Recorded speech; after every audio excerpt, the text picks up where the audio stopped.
জাহান্নাম থেকে বাঁচতে হলে 1 নম্বরেই আমাদের হতে হবে নামাজি। নামাজি হওয়া ছাড়া জাহান্নাম থেকে বাঁচার কোনো রাস্তা নাই। প্রশ্ন হচ্ছে, নামাজি কারা? আমাদের সমাজে বা আমরা ঠিকমতো বলতেই পারবো না যে প্রকৃত পক্ষে নামাজি কারা আর বেনামাজি কারা।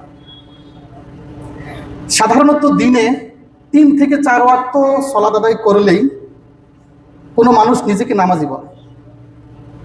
আবার কেউ কেউ শুধু সপ্তাহান্তে জুমার সালাত আদায় করেও নিজেকে নামাজি বলে। আবার কেউ সারা বছর কোনো সালাত আদায় না করে শুধু ঈদের সালাত আদায় করেও সে নিজেকে বলে নামাজি।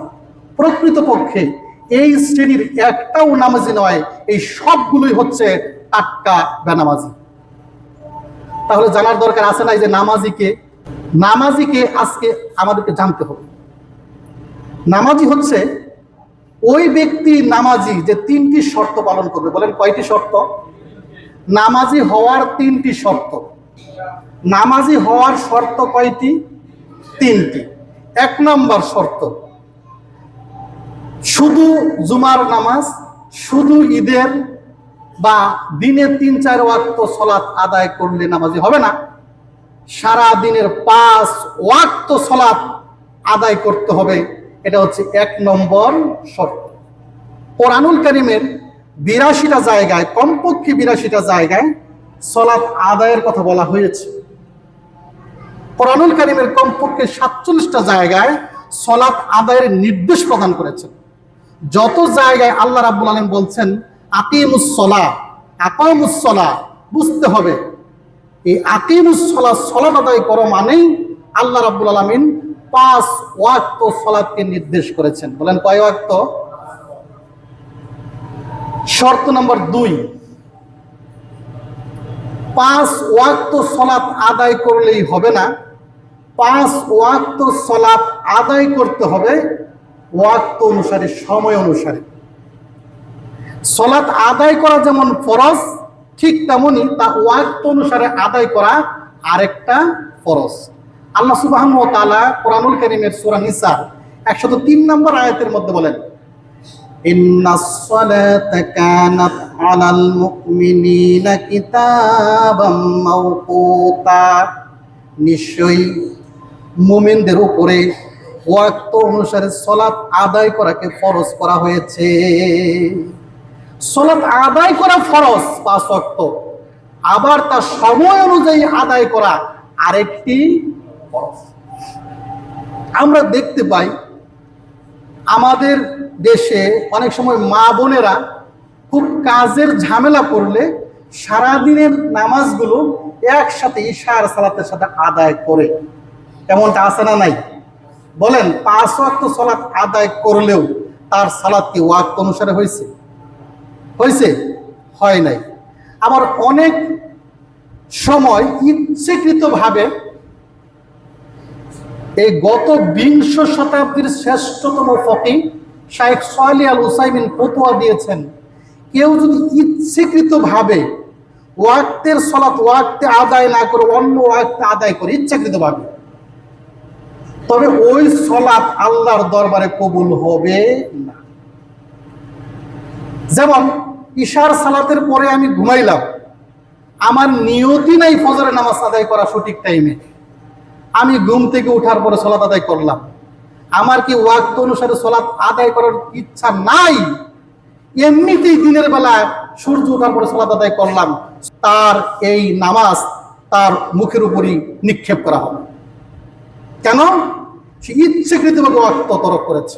আর এমন যদি হয় ইশার সালাতের পরে ঘুমাইলাম আমি নিয়ত করে ফজরের সালাত আমি আদায় করব, কিন্তু কোনো ক্রমে আমি সজাগ পেলাম না। অন্যত্র হাদিসে আছে আপনি যখন সজাগ পাবেন, সেটা সূর্য ওঠার সময় হোক বা পরে হোক, যখন আপনি সজাগ পাবেন তখনই আপনার ওয়াক্ত। আমি কি কথা বুঝাইতে পারছি কিনা?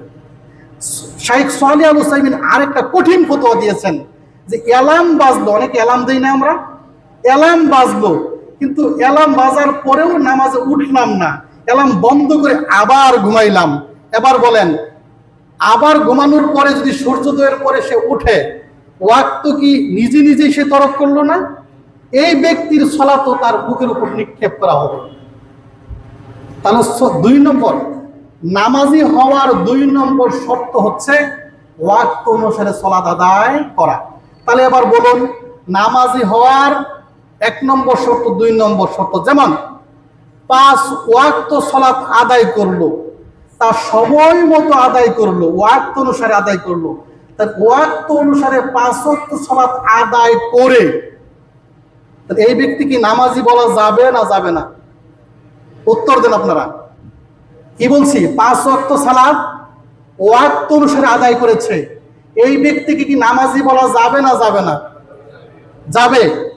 এবার শুনুন, এই ব্যক্তিও নামাজিও হতে পারে, বেনামাজিও হতে পারে। আপনারা আশ্চর্য হয়ে গেলেন, 5 ওয়াক্ত সালাত ওয়াক্ত অনুসারে আদায় করেও নামাজি নাও হতে পারে। খুব কঠিন কথা না? ব্যাখ্যা না দিলে সমস্যা আছে না?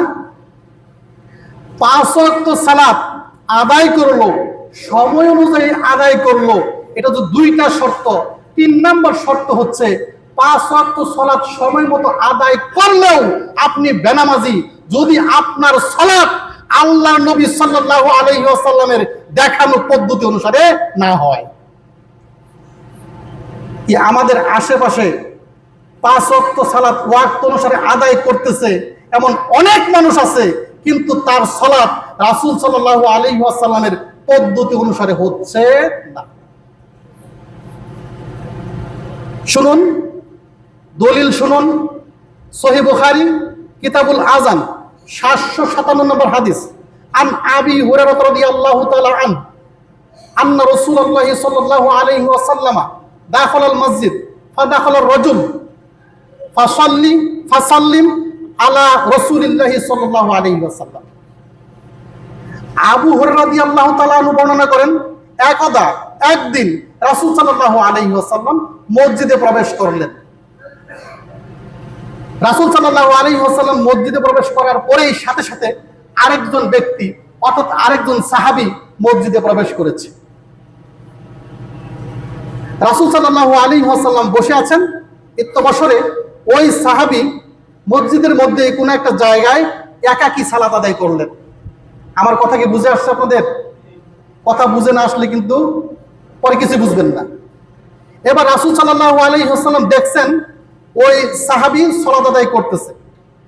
ওই সাহাবী সালাত আদায় করার পরে রাসূল সাল্লাল্লাহু আলাইহি ওয়াসাল্লামের কাছে আসলেন, সালাম দিলেন।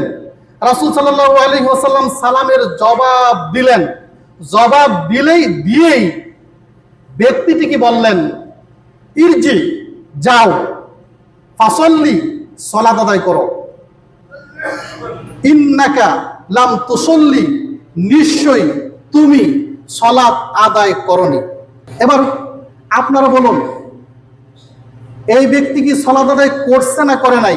তো ওই ব্যক্তি আবার গেল, তার মানে ব্যক্তির বুঝতে বাকি নাই যে আমি যে সালাত আদায় করছি এই সালাতের পদ্ধতি সঠিক হয় নাই। উনি আবার গিয়ে আরো সুন্দরভাবে সালাত আদায় করলেন। সালাত আদায় করার পরে আবার এসে সালাম দিলেন। আবার রাসূল সালামের জবাব দিলেন। জবাব দেওয়ার পরে রাসূল বললেন, ইরজি, যাও, ফাসল্লি, সালাত আদায় করো। ইন্নাকা লাম তুসল্লি, নিশ্চয়ই তুমি সালাত আদায় করোনি। যারা আরবি বুঝেন, একটু আরবি সম্পর্কে জানাশোনা আছে, ইন্নাকা, নিশ্চয়ই তুমি, লাম, লাম মানে এমন জিনিস যে সালাতের অস্তিত্বই নাই, সে কোনোদিন পড়ে নাই, এটাকে বোঝায়। যাও, সালাত আদায় করো, নিশ্চয়ই তুমি সালাত আদায় করো নাই। এবার সাহাবী আবার গেলেন, সালাত আদায় করলেন, আবার এসে সালাম দিলেন। রাসূল সালামের জবাব দিলেন। জবাব দেওয়ার পরে আবার যখন রাসূল বলছেন, ইরজি ফাসল্লি ইন্নাকা লাম তুসল্লি, যাও, সালাত আদায় করো, তুমি সালাত আদায় করো। এবার একটু বুঝুন, 3 বারের পরেও রাসূল একবারও কি বলেছে যে তোমার সালাতে ভুল হয়েছে? কি বলেছে? তুমি সালাত আদায় করোনি, তোমার সালাত হয় নাই, এইটাও বলে নাই। কি বলেছে? তুমি সালাত আদায় করোনি। এবার বলুন, এই ব্যক্তি এই পদ্ধতিতে যদি তার সারা জীবন 50 বা 70 বছর সালাত আদায় করে, তাহলে সে কি নামাজি না বেনামাজি? তাহলে প্রথম যে ফতোয়াটা দিছি, এই ফতোয়াটাকে আপনাদের বুঝে আসছে। এবার এই সাহাবী রাসূল সাল্লাল্লাহু আলাইহি ওয়াসাল্লামের কাছে এসে এবার বলছে, ওয়াল্লাযী বাআসাকা বিল হাক্কি, যে আল্লাহ আপনাকে সত্য সহ প্রেরণ করেছে, ওই আল্লাহর কসম করে বলছে, মা উহসিনু গায়রুহু, এর চাইতে সুন্দর, এর চাইতে চমৎকার, এর চাইতে জানাশোনার মধ্য দিয়ে, এর চাইতে ভালো পদ্ধতি অনুসারে আমি সালাত আদায় করতে পারি না। ফাআল্লিমনি, হে নবী আপনি আমাকে সালাত শিক্ষা দিন। সাহাবীদের আচরণ ছিল এমন, সালাত শিক্ষা দিন। আজকে অত্যন্ত দুঃখ এবং পরিতাপের বিষয়, লক্ষ কোটি মুসলমান রাসূল সাল্লামের পদ্ধতি অনুসারে সালাত হয় না, অথচ কোনো আলেম বা কোনো জানাশোনা ব্যক্তির কাছে গিয়ে বলে না যে আমাকে সালাত শিক্ষা দিন, আমাকে সালাত শিক্ষা দিন, এটা বলে না। আমাকে রুকু শিক্ষা দিন বলে না, আমাকে সিজদা শিক্ষা দিন এই কথা বলে না। আজকের মুসলমান শুধু 5 ওয়াক্ত সালাত আদায় করতেছে, সালাত তার হচ্ছে না হচ্ছে এমন কোনো ঠিক নাই, তারপরেও কোনো আলেমের কাছে গিয়ে জিজ্ঞেস করে না আমার সালাত হচ্ছে কি হচ্ছে না একটু দেখে দিন। অসুখ হলে ডাক্তারের কাছে যায়, কবিরাজের কাছে যায়, ময়মনসিং যায়, ঢাকা যায়, ইন্ডিয়া, সিঙ্গাপুর যায়, অথচ যেই সালাত তার মুসলমানিত্বের পরিচয়, যেই সালাত তার ইহকাল পরকালের শান্তির পরিচয়, যেই সালাতের মাধ্যমে সে জান্নাতে যেতে চায়, সেই সালাত সঠিক হলো কিনা সেই জন্য কোনো আলেমের কাছে যাওয়ার প্রয়োজন বোধ করে না। সম্মানিত উপস্থিতি, এবার নবী সাল্লাল্লাহু আলাইহি ওয়াসাল্লাম তাকে সালাত শিক্ষা দিচ্ছে। ইযা কুমতু ইলা সলাতি ফাকাব্বির, তুমি যখন সালাতে দাঁড়াবে তুমি তাকবীর দিবে, আল্লাহু আকবার বলবে। সবাই আমার সাথে বলেন আল্লাহু আকবার। সবাই বলেন না, বলেন আল্লাহু আকবার। আল্লাহর নবী বললেন যখন সালাত শুরু করবে তখন তাকবীর দিবে। আর গোটা পৃথিবীর অনেক মুসলমান, আল্লাহর নবী বলল তাকবীর দিয়ে সালাত শুরু করো, আর গোটা পৃথিবীর অনেক মুসলমান সালাতে দাঁড়ায় পড়ে ইন্নী ওয়াজ্জাহতু ওয়াজহিয়া লিল্লাযী ফাতারাস সামাওয়াতি ওয়াল আরদা হানিফা ওয়া মা আনা মিনাল মুশরিকিন। এটা কোরআনের আয়াত। আল্লাহর নবীকে এই আয়াত দিয়ে সালাত শুরু করতে বলছেন, সালাতের আগে পড়তে বলছেন। আল্লাহর নবী প্রথমেই কি বললেন? সালাত শুরু করবে কি দিয়ে? আল্লাহু আকবার। এরপর আল্লাহ নবী সাল্লাল্লাহু আলাইহি ওয়াসাল্লাম বলছেন, সুম্মা ইকরা মা তায়াসসারা মাআকা মিনাল কুরআন, তুমি যতটুকু তোমার কোরআন তেলাওয়াত সহজ লাগে, যেখান থেকে সহজ পারো সেটা তেলাওয়াত করো। তার মানে এর অর্থ দ্বারা এইটা, সূরা ফাতিহা তো পড়তে হবেই, সূরা ফাতিহার পরে তেলাওয়াত করতে হবে এমন আয়াত, এমন সূরা যেগুলো আপনার কাছে সবচেয়ে সহজ, সবচেয়ে শুদ্ধ, সবচেয়ে বিশুদ্ধ, এমন কিছু তেলাওয়াত করবেন। আজকে 4 রাকাত সালাত আদায় করলে সূরা ফাতিহা সহ আর মাত্র 4টা সূরা লাগে, মোট 5টা সূরা। আজকে অত্যন্ত দুঃখ এবং পরিতাপের বিষয়, গোটা মুসলিম জাতিকে জিজ্ঞেস করা হলে অসংখ্য মুসলমান পাওয়া যাবে এই 5টি সূরা সহিষ্ণুভাবে পারে না। মাথার ঘাম পায়ে ফেলে রাত দিন পরিশ্রম করে ডাক্তার হতে পারে, ইঞ্জিনিয়ার হতে পারে, এমবিবিএস হতে পারে, তারপরে পিএইচডি করতে পারে, অনার্স করতে পারে, মাস্টার্স করতে পারে, কিন্তু একটু শ্রম দিয়ে কোরআন তেলাওয়াত সহি করবে সেই সময় মুসলমানের আজকে নেই। অত্যন্ত আফসোসের বিষয়। যাই হোক, নবী সাল্লাল্লাহু আলাইহি ওয়াসাল্লাম পরে বললেন, সুম্মারকা হাত্তা তাতমাইন্না রাকিয়া। আরেকটা কথা বলছেন, সুম্মাসজুদ হাত্তা তাতমাইন্না সাজিদা। যখন রুকু করবে তখন সিজদা করবে, রুকু করার সময় এমন ভাবে করবে, ধীর স্থির ভাবে করবে।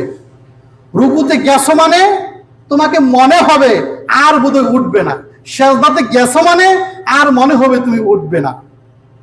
এমন ধীর স্থির ভাবে তুমি রুকু করবে, ইতমিনানের সাথে রুকু করবে, কারণ ইতমিনানের সাথে সিজদা করবে। রুকু এবং সিজদায় তুমি আল্লাহর সবচেয়ে নিকটবর্তী হয়েছ। অনেক মুসলমান তাড়াহুড়ো করে পড়ে সুবহান রাব্বিল আযীম, সুবহান রাব্বিল আযীম, সুবহান রাব্বিল আলা, সুবহান রাব্বিল আলা। আপনি কি বলছেন? আল্লাহ তো পরের আলাপ, আপনিই তো বুঝেন নাই। আপনি বুঝছেন?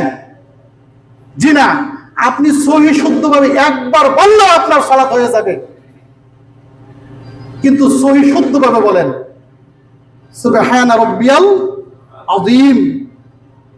সহি শুদ্ধভাবে শিখেন, একবার বললেও সালাত হয়ে যাবে, তিনবার বলা সুন্নাহ।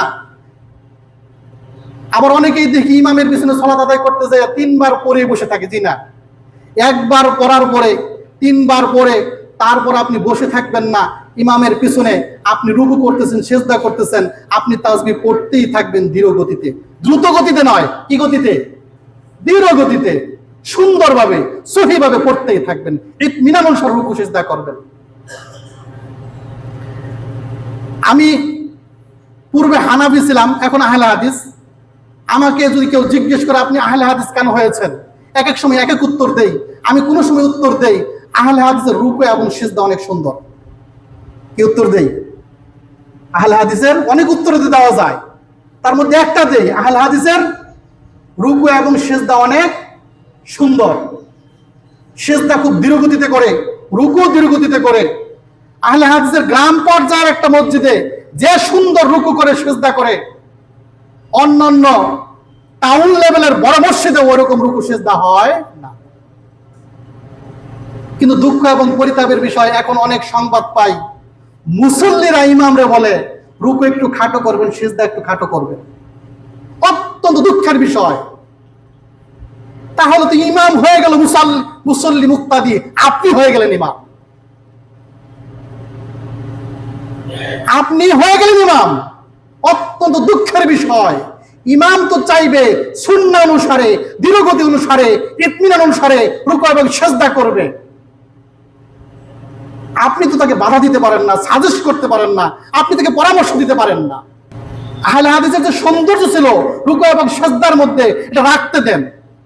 আপনার ইমানি দুর্বলতার জন্য আপনি রুকুতে থাকতে পারেন না, সিজদাতে থাকতে পারেন না, হয়তো আপনার শারীরিক দুর্বলতা, না হয় ইমানি দুর্বলতা, এই জন্য নামাজের সৌন্দর্য আপনি নষ্ট করতে পারেন না। এরপর রাসূলুল্লাহ বললেন সুম্মার ফা হাত্তা তাআতাদিলা কাইমা, যখন তুমি রুকুতে উঠবে সোজা উঠবে, সোজা দাঁড়াবে। রুকুতে উঠেই চলে যায়, জি না, রুকুতে সোজাভাবে দাঁড়াবে। যখন সিজদা থেকে উঠবে তখন এমন সোজা হয়ে বসবে, স্থির হয়ে বসবে।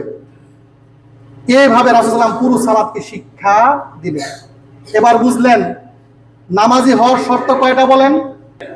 তিনটা। কয়টা? তিনটা। 5 ওয়াক্ত সালাত ওয়াক্ত অনুসারে, রাসূল সাল্লাল্লাহু আলাইহি ওয়াসাল্লামের পদ্ধতি অনুসারে। যদি কাউকে এখন আমি আলোচনায় নামাজি বলে উল্লেখ করি, তাহলে বুঝবেন নামাজি বলা মানেই হচ্ছে সে সময় মতো 5 ওয়াক্ত সালাত আদায় করে রাসূল সাল্লাল্লাহু আলাইহি ওয়াসাল্লামের দেখানো পদ্ধতি অনুসারে।